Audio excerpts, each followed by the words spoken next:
Salmo 16, 11 foi o último versículo que nós lemos. Ele diz: Tu me farás ver os caminhos da vida, na tua presença há plenitude de alegria, na tua destra delícias perpetuamente. Essa comparação de olhos humanos para com os olhos do coração são sempre feitas nas Escrituras para demonstrar algo que todos nós conhecemos. Alguém que tem dificuldade de visão é alguém que tem uma limitação até mesmo de reconhecer lugares, pessoas. E se hoje nós podemos dizer e podemos imaginar, quando alguém fala que céu maravilhoso, que praia bonita, se você consegue formar no seu cérebro uma imagem do céu, uma imagem do mar, é porque um dia você teve a oportunidade de, com os seus olhos, enxergar o céu e o mar. E a palavra de Deus fala a respeito desse caminho de vida que é enxergado por aquele que conhece ao Senhor. E a promessa é que cada vez mais, essa comunhão com Deus, podemos enxergar os caminhos da vida. Essa mensagem do boletim tem uma história contando um pastor que, conversando com uma senhora, essa senhora falou para ele, olha, eu não estou enxergando mais como eu enxergava antigamente. A visão está opaca, as cores ficaram menos vibrantes, e ela estava relatando o que estava acontecendo com a sua visão por causa da idade. E a gente fica pensando, o tempo vai passando, e a promessa que nós temos de Deus é que a nossa visão vai melhorar. Embora a nossa visão física possa não ser a mesma, a nossa visão das coisas de Deus deve melhorar a cada dia. E às vezes a gente percebe que talvez com o tempo isso não tenha acontecido como deveria. Ou talvez nós estamos tendo dificuldades com o passar do tempo. O que deveria ser bom, melhor na nossa vida, não está muito bom. Isso acontece. Isso é possível acontecer. Infelizmente, acontece com muitas pessoas. E nós precisamos atentar para isso. Se há alguma coisa errada com a nossa visão da vida, a nossa visão espiritual, nós precisamos atentar para isso. Eu lendo essa história, lembrei de uma outra história, de uma senhora que estava com problema de visão por causa da catarata. E a filha dela procurou um pastor, porque disse que não adiantava ela falar. Ela falava com a mãe: mãe, a senhora precisa fazer uma cirurgia, senão a senhora vai ficar cega, não vai enxergar. E a mãe: não quero saber, não escutava. Aí essa moça disse: pastor, vai lá que ela vai escutar. O pastor, ela vai escutar. Eu falei: será que vai escutar o pastor, E então nessa história o pastor foi lá e falou a mesma coisa que a filha, mesma coisinha: a senhora precisa fazer a cirurgia, a senhora já não está enxergando. Na outra semana ela marcou a cirurgia e voltou a enxergar quase que perfeitamente, ou como enxergava antes. O pior doente é aquele que não reconhece a sua doença.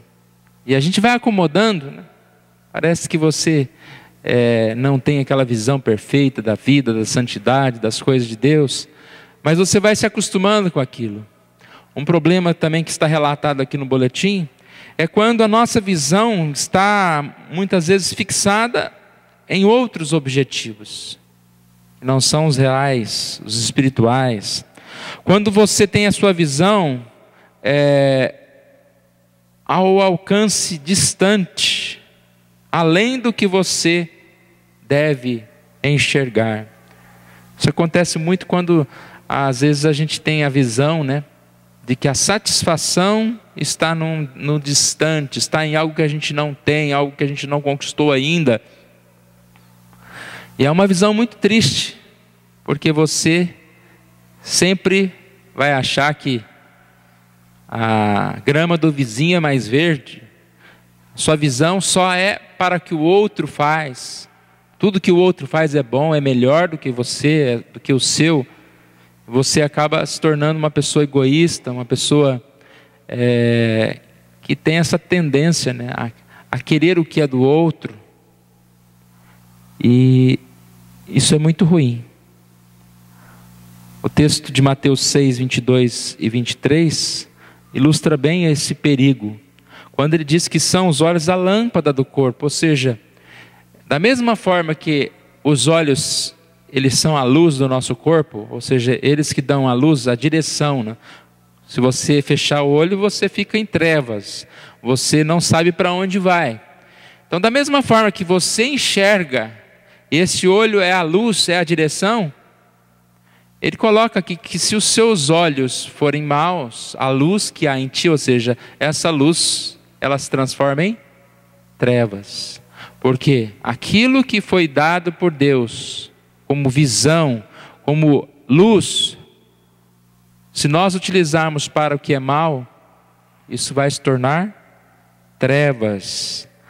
E nós então vamos perder o que há de bom para a nossa vida. Esse texto de Mateus, logo ele fala a respeito dos tesouros, né, dos 2 tesouros. E é bem isso que acontece. Se a nossa visão estiver nos tesouros da terra, nós estamos buscando naquilo que não vai preencher a nossa vida. Mas se a nossa visão estiver naquilo que é bom, naquilo que é de Deus, naquilo que é dos céus, nós seremos completos, estaremos prontos para a vida, para ver os caminhos da vida, para ver as delícias dos céus. Esse texto do Salmo 16, 11, na maioria das vezes nós lemos pensando nos céus, né? Que é na plenitude de alegria, na sua destra, delícias perpetuamente. Mas Deus nos dá essa visão desde agora, quando nós podemos ver aquilo que é bom, aquilo que é alegria. E aí no final desse texto aqui do boletim, ele diz o seguinte: antes de sair da sua casa, dê uma olhada no espelho, veja você, olhe para a sua família, veja as coisas que Deus te deu, olhe tudo ao seu redor, contemple tudo e se tudo isso, saiba que você foi privilegiado por Deus com a sua visão. Olhar para as coisas boas que Deus nos deu. Olhar para lugares que a gente não olhou antes. Às vezes nós limitamos a nossa visão. Nós temos pescoço, nós temos condição de olhar para todos os lados, todos os cantos. Mas às vezes nós fixamos a nossa visão só em algumas coisas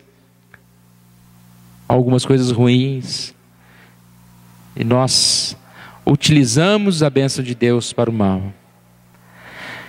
Que a gente possa entender isso, irmãos, e ter olhos bons olhos, bom coração, contemplando tudo que há de bom. Gênesis 2:9 diz: do solo fez o Senhor Deus brotar toda sorte de árvores agradáveis à vista e boas para o alimento.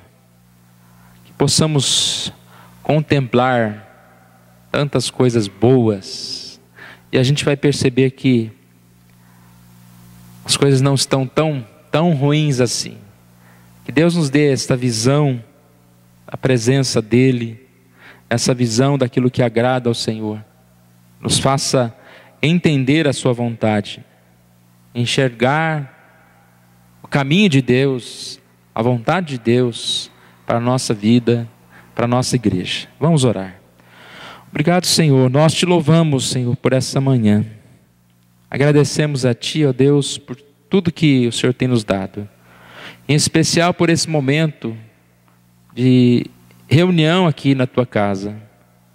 pelo momento de culto e pelo momento que vamos passar logo mais no estudo, ó Deus, da lição da Tua Palavra.